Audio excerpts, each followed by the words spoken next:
ರಾಜಪ್ಪ. ತಾಯಿ ಹೆಸರು ಭಗೀರಥಿ. ಅವರು 1950 ಸೆಪ್ಟೆಂಬರ್ 25ರಂದು ಅಕ್ಟೋಬರ್ 25ರಂದು ಜನಿಸಿದರು.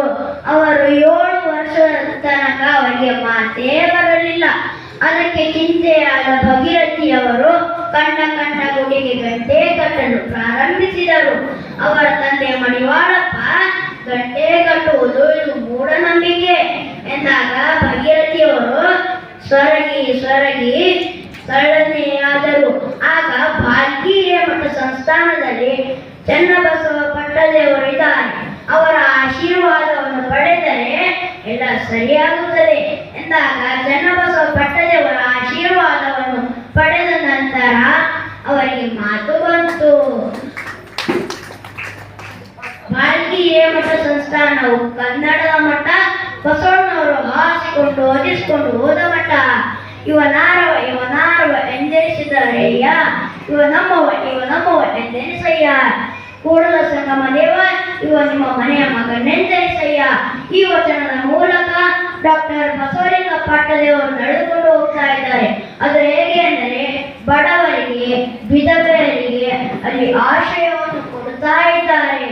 ಕನ್ನಡವು ಗುಡಿನಾಡಾದ ಹೈದರಾಬಾದ್ ನಿಜಾಮರ ಆಳ್ವಿಕೆಯಲ್ಲಿದ್ದಾಗ ಕನ್ನಡವನ್ನು ಉಳಿಸಿ ಬೆಳೆಸಿಕೊಂಡು ಬಂದವರು ಡಾಕ್ಟರ್ ಚನ್ನಬಸವ ಪಟ್ಟದೇವರು. ಅದು ಹೇಗೆ ಅಂದರೆ, ಹೊರಗಡೆ ಉರ್ದು ಬೋರ್ಡ್ ಹಾಕಿ ಒಳಗಡೆ ಕನ್ನಡ ಶಿಕ್ಷಣವನ್ನು ಕಲಿಸಿದಾಗ ಕನ್ನಡವನ್ನು ಉಳಿತು.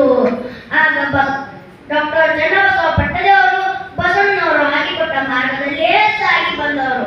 ಅದರಂತೆ ಪೂಜ್ಯ ಬಸವಲಿಂಗ ಪಟ್ಟದೇವರು ಮತ್ತು ಗುರುಬಸವ ಪಟ್ಟದೇವರು ಕೂಡ ಬಸವಣ್ಣನವರು ಹಾಕಿಕೊಟ್ಟ ಮಾರ್ಗದಲ್ಲಿಯೇ ಸಾಗಿ ಬರುತ್ತಾ ಇದ್ದಾರೆ. ನಿಜಾಮನ ಕಾಲದಲ್ಲಿ ನಡೆದಾಡುವ ದೇವರು 1936ರಂದು ಶಾಂತಿ ವರ್ಧಕ ಶಿಕ್ಷಣ ಸಂಸ್ಥೆಯನ್ನು ಸ್ಥಾಪಿಸಿದರು. ತಮ್ಮ ಆಯುಷ್ಯದುದ್ದಕ್ಕೂ ಶಾಂತಿ ವರ್ಧಕ ಶಿಕ್ಷಣ ಸಂಸ್ಥೆಯನ್ನು ಬೆಳೆಸಿದವರು.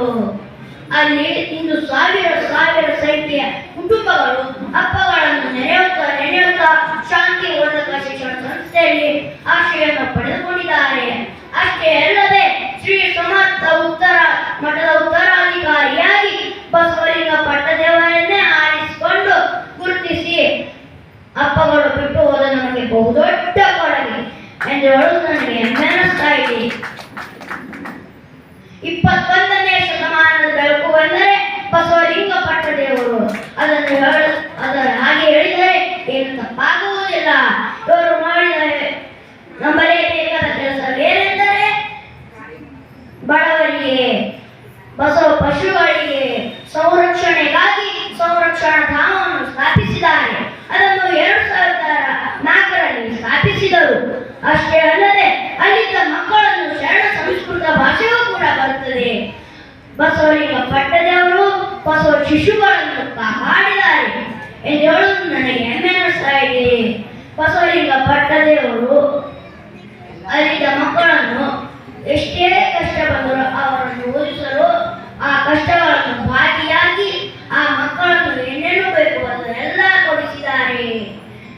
ಅಷ್ಟೇ ಅಲ್ಲದೆ ಅವರು ಬಸವಲಿಂಗ ಪಟ್ಟದೇವರು ಹೇಳುತ್ತಾರೆ, ತಮಗೆ ಬೇಡವಾದ ಮಕ್ಕಳನ್ನು ನೀವು ರಸ್ತೆಯ ಬದಿಗಳಲ್ಲಿ ಬಿಸಾಡಬೇಡಿ, ಆಸ್ಪತ್ರೆಯಲ್ಲಿ ಬಿಟ್ಟು ಹೋಗಬಾರಿ, ಕಸದ ಡಿಬ್ಬಿಯಲ್ಲಿ ಬಿಸಾಡಬೇಡಿ. ಹಾಗೆ ಬಿಸಾಡಿದರೆ ಮಹಾಪಾಪ. ಆ ಮಕ್ಕಳನ್ನು ನಮಗೆ ಕೊಡಿ. ಇಲ್ಲದಿದ್ದರೆ ಚನ್ನಬಸವೇಶ್ವರ ಗುರುಕುಲ ವಸತಿ ಶಾಲೆಯ ಗೇಟಿನಲ್ಲಿ ಮಮತೆಯ ತೊಟ್ಟಿಲಿದೆ, ಆ ತೊಟ್ಟಿಲಲ್ಲಿ ಆ ಮಕ್ಕಳನ್ನು ಮಲಗಿಸಿ ಹೋಗಿ ಎಂದು ಹೇಳಿದ್ದಾರೆ ಬಸವಲಿಂಗ ಪಟ್ಟದೇವರು. ಅಷ್ಟೇ ಅಲ್ಲದೆ ಸಮಾಜದಲ್ಲಿ ಬೆಳೆಸಿ ದೊಡ್ಡ ಮಟ್ಟಕ್ಕೆ ಒಯ್ಯುವ ಮಕ್ಕಳ ಜನರನ್ನು ಕೊಡಿ. ಹೀಗೆ ಅವರು 2007ರಲ್ಲಿ ತಮ್ಮ ಹುಟ್ಟುಹಬ್ಬವನ್ನು ಬಸವ ಶಿಶುಗಳ ಹುಟ್ಟುಹಬ್ಬವನ್ನಾಗಿ ಆಚರಿಸಲು ಹೇಳುತ್ತಾರೆ. ರಾಧಾಕೃಷ್ಣ ಅವರು ತಮ್ಮ ಹುಟ್ಟುಹಬ್ಬದ ದಿನದಂದು ಶಿಕ್ಷಕರ ಹುಟ್ಟುಹಬ್ಬವನ್ನಾಗಿ ಆಚರಿಸಲು ಹೇಳುತ್ತಾರೆ. ಅದೇ ಪಂಡಿತ್ ಜವಾಹರಲಾಲ್ ನೆಹರು ಅವರು ತಮ್ಮ ಹುಟ್ಟಿದ ದಿನವನ್ನು ಮಕ್ಕಳ ದಿನಾಚರಣೆ ಆಚರಿಸಲು ಹೇಳುತ್ತಾರೆ. ಅಂತಹ ಮಹಾತ್ಮರಲ್ಲಿ ಬಸವಲಿಂಗ ಪಟ್ಟದೇವರು ಕೂಡ ಒಬ್ಬರು. ಅವರು ಹೇಳ್ತಾರೆ, ನನ್ನ ಹುಟ್ಟುಹಬ್ಬದ ದಿನದಂದು ಬಸವ ಶಿಶುಗಳ ಹುಟ್ಟುಹಬ್ಬವನ್ನಾಗಿ ಆಚರಿಸಲು ಹೇಳುತ್ತಾರೆ. ಇಷ್ಟು ಹೇಳಿ ನನ್ನ ಚಿಕ್ಕ ಭಾಷಣಕ್ಕೆ ವಿರಾಮ ನೀಡುತ್ತೇನೆ.